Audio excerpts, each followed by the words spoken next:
Hello my good friends and welcome to episode 29 of One Credit Classics. Back in the 80s like we never left, back on the Sega Master System and back with Enduro Racer or Supercross if you were playing the Brazilian version. This hit the arcades in 1986. There was two arcade models. There was a stand-up cabinet and a handlebars model, and it was designed by Yu Suzuki, an iconic designer for Sega who did so many games. He did Outrun, did Hang On, and a lot of people who looked at Enduro Racer almost saw it as kind of a dirt bike version of Hang On. It was first person, there was a lot more jumps and tricks and things of that nature. A guy called Hiroshi Kawaguchi did the music, and it came out in the arcades in 86. But in 87, it made it to home consoles. It made it to the Master System, which is the version we're looking at. It also made it to the home computers at the time, the C64, the Amstrad, and the ZX Spectrum. The 64, Amstrad, and Spectrum versions were very much like monochrome versions of the arcade. The interesting thing with the Master System is, as you can see here, it's a different game. It's isometric. It's almost like it's got a kind of a Paperboy style view to it. There's a power-up element to it. You get points for overtaking things that you can spend on upgrades. There's items and upgrades and things like that. The European version was actually a smaller cartridge, 128 KB cartridge, as opposed to the Japanese version that was 256. So in the Japanese version, there's a few extra bits. There's some more graphical features, a few more levels. But the European version, which is the one we're looking at, was the one that I played as a kid, the one that I really, really kind of loved. And another good thing about these kind of games for the Master System were the attractability of the fact was a lot of games were still expensive then. You're looking at a kind of mid 80s to late 80s. The more expensive games were kind of 30, 40 quid in that neighborhood. And when you were a kid growing up, that was a lot of money. It's a lot of money now, to be honest with you. It's unfathomable to think that you could spend that much money on something like that. But these games like this and games like the Ninja, because they were smaller games on smaller cartridges, often retailed at less than that. I hired this from a video shop twice, and I think I paid like £2 to hire it from a Friday night into a Sunday evening. But I saw it in shops not long after for as little as kind of $9.99 brand new. So it was at a time when, if you were a home console owner in that time, you didn't have loads of games. It's not like now where everybody's got thousands of games. You treasured the games you had and you played the games you had, and that's why it was really good that Sega did stuff like this, that they bought these cheaper cartridges out that people could afford. And they might not be the longest games, but ironically 99% of the time they're the games that I feature on this because they're the games that are the most fun. And they are all kinds of fun. Enduro Racer is absolutely cracking. There's 10 stages, so what I'm going to do is I am going to try and overtake a load of things, buy a load of engine power-ups, try not to die too much, and get that elusive 10-stage clear. Because it does get difficult when you replay the levels. Some of the levels are incredibly cheap, but yeah, that's about the top and bottom of it. Thanks to everybody for all the support I've had over the last couple of weeks has been absolutely phenomenal. I've noticed a big increase in the number of subscriptions, and obviously I'm pre-recording this, so I'm talking around about the start of March when it was episode 5 of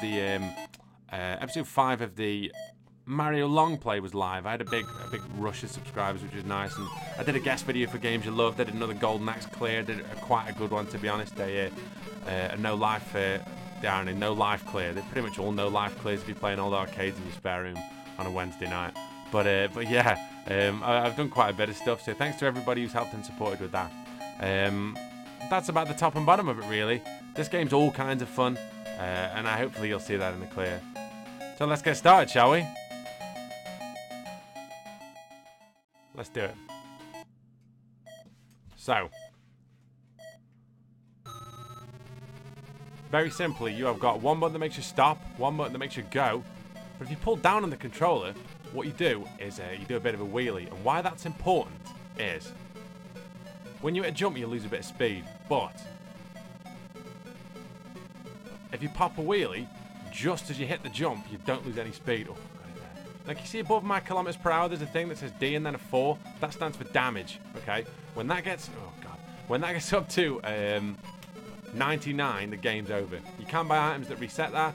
It's 4 points if you hit a rock or a freestanding item like that, and it is a massive 10 points if you wipe out completely.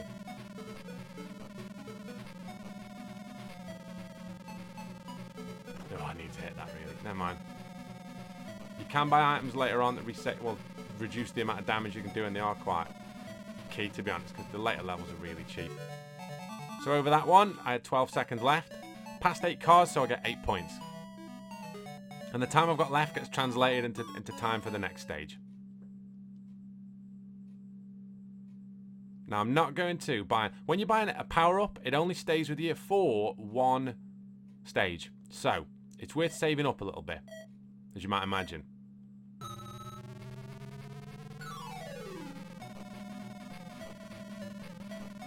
So you see there, I messed that jump up a little bit. So my speed went lower. And that one. And that one, God almighty. And because I'm off the track a little bit as well. Better. There you go. So you see, like I say, you hit mid-air too early. You've got to be kind of on the jump as you do it, basically. Like that. And it just means you don't lose that extra bit of speed.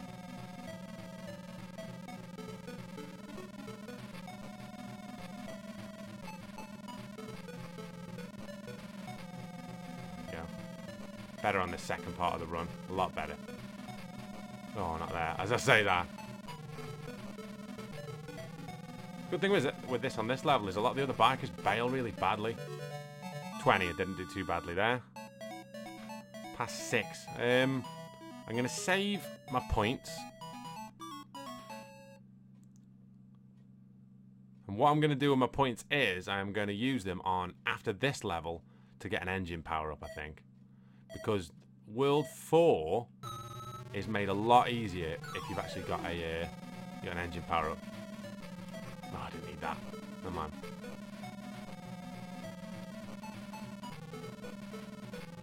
Like that car jumping like that. It's like they've been in Rambo where he's getting off on that scrambler bike and that sheriff that like follows him in like a, do you know what I mean? A police car and he's hitting all those jumps like.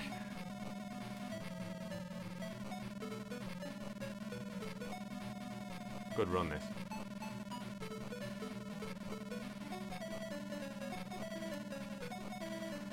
If you get your wheeling right, you can basically jump like most of this stage.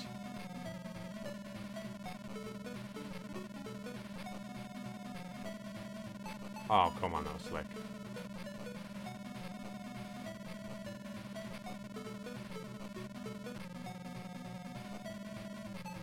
That's some good stuff. I needed a performance like that.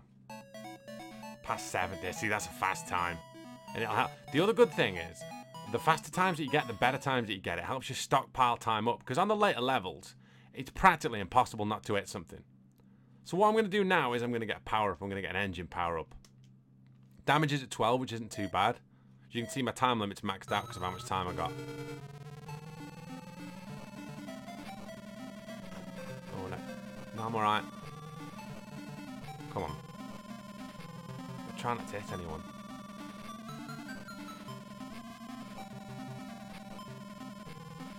Oh no. Oh god, that was close.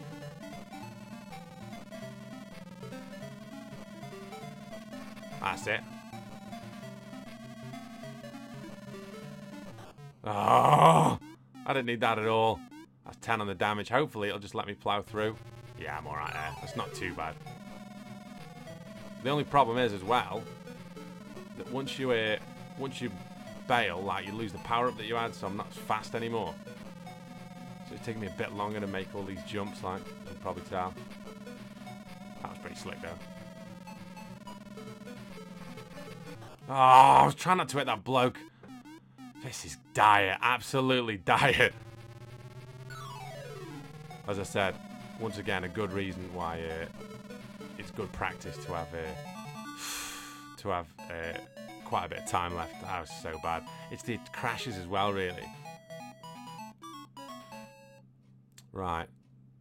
How many points have I got? Now, when I get through the next level, the points that I get actually, things become more expensive. So on this first run, it makes sense to buy stuff that's cheaper. So I'm going to buy an item. And what that item does is it knocks down my damage. And it's a random item. That's good. So it's giving me quite a bit. This is the one. That last one I crashed a bit on. This one's solid.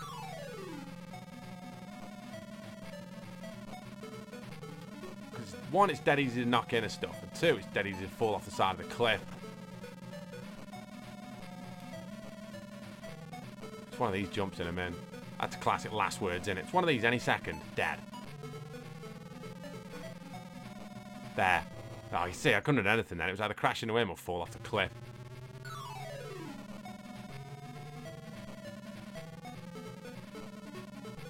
You did me a favour there, crashing. Oh, God, not him. Come on.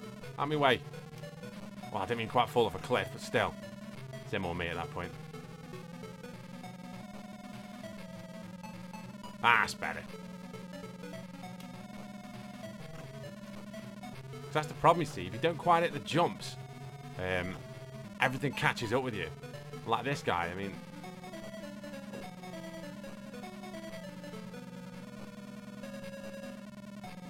A lot of Barney rubble around as well, to be honest with you. It's easy to knock in there. Barney rubble, though. That's not too bad, to be honest with you. My damage has gone up quite a bit, though. All I really need to do here is try and maintain some good point scoring. So what's it going to take me up to? 12. Now, when I come back around here, you'll notice everything's more expensive. Oh, no, it still isn't at this point. Do you know what? I might as well get an item at that point. How many is that going to be off? What am I on? 56? That's knocked me off 12 quite randomly. I'll take that. So, let's go. Repeat the first stage, but just the enemies you think you're a bit quicker.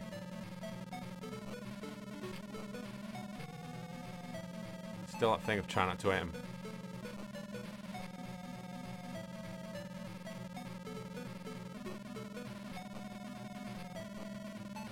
Nice. The other thing as well, with there being more enemies here, you can actually rack up quite a few more points. Simply because there's just more stuff you overtake. That was nice.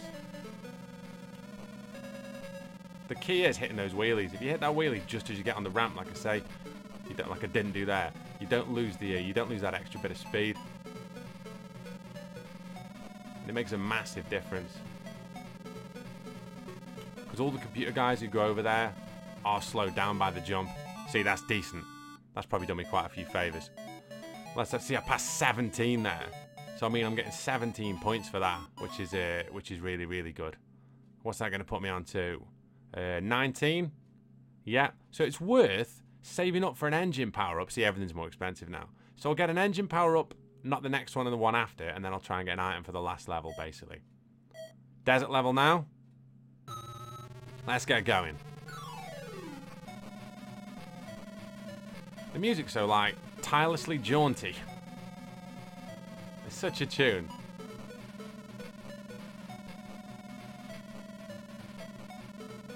I like the fact that from the Master System's point of view, they didn't just do like... Because I played the Spectrum version of this as well, and it did just play like the arcade, but it was terrible and monochrome and slow. And do you know what I mean? I respect the fact that they looked at the options of making like using the license and making like a bit of a different game. And it's just, I don't know, it's just fun.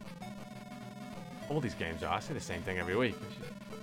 It should be One Credit Classics bingo. At the point where Ben says it's just fun, take one shot. At the point where Ben witters about memories of a truly simple time, take one shot. At the point where Ben mentions playing video games around Martin Tran's house, take 2 shots. In all that, we've managed to put together 2 good times. See, those are both really fast, so I've passed a 17 and a 16, so that's given me quite a lot of points, really. So that's going to put me on what? 35, is it? Yeah, 35. So I'm going to get an engine power-up on the next one, and then I'm going to get an item on the last one, I think. It's important to try and get good times as well to build that time reserve back up. Because as you've seen, you only need a couple of things to go wrong. Like that. And it's an absolute nightmare again. I mean, there's pretty much nothing I could have done there. But, just got to try and get around. I love the fact you can kind of steer in mid-air as well. It always reminds me of Ridge Racer on the PlayStation, where you'd race that Black Devil car, and it could like it could go that fast that it'd jump and go into like a handbrake turn and then steer in mid-air. Like it'd like drift around a corner completely in mid-air.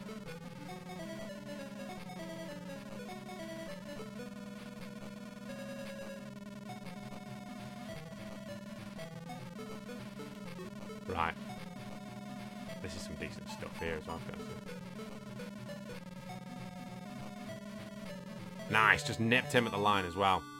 So I'll buy an engine power-up now.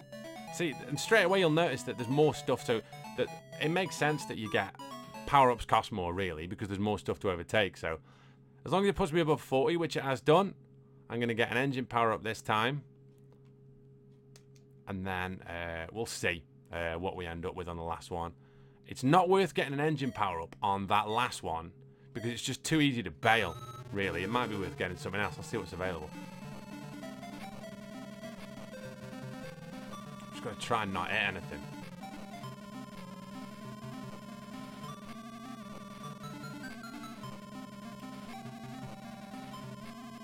The other reason why I think he's got an engine power-up's really good on this one. Oh!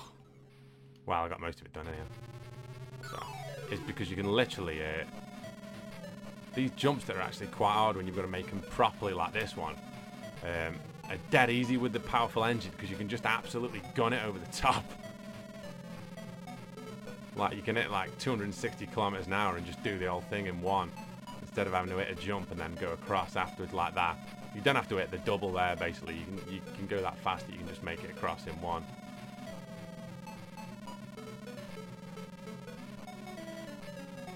Right, that's good. I'm happy with that.